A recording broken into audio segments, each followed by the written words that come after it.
work that I do is temporary. So the photograph is the only thing that's left, no matter what. And I'm glad to be able to play in both worlds, because a lot of times the installation, especially if it's something like ice, I mean, hardly, very few people are going to see it or get to experience it.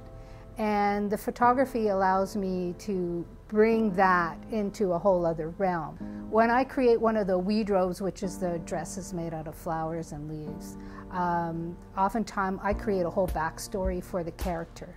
So for me, they are, even if they are just stills, they are movies. There is a narrative. I'm very interested in trying out new things all the time. One of the first things I did out of art school was do paper casting. And I spent years experimenting with that. So it's like a little science project trying to get this to all work. And I don't know, I'm just attracted to doing technical things that are really new and don't seem to have any information about them. So I go out there and figure it out and do a lot of experimentation.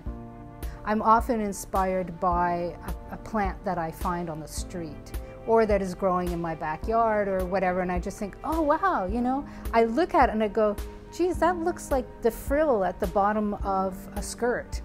And that will start a whole investigation into that, and then figuring out how to find it, how to, get my ladder onto the bus and then go on the street somewhere and pretend I'm a gardener and start snipping stuff, and it starts this whole process.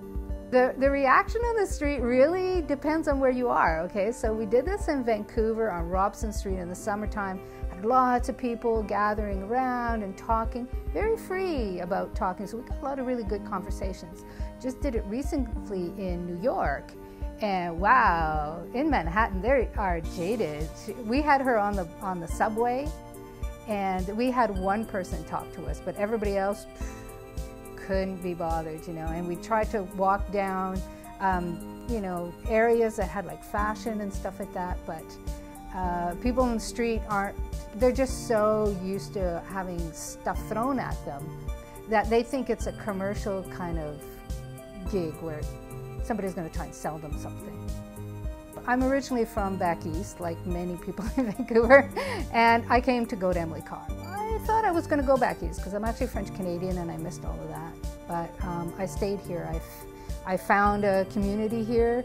I eventually found that Vancouver was a really receptive place in comparison to lots of other places. I assumed I was going to go to Montreal, and Montreal, as fabulous as it is, the art scene is very closed. It's very narrow, And here it just felt like, oh yeah, this whole West Coast thing has a kind of open vibe to it.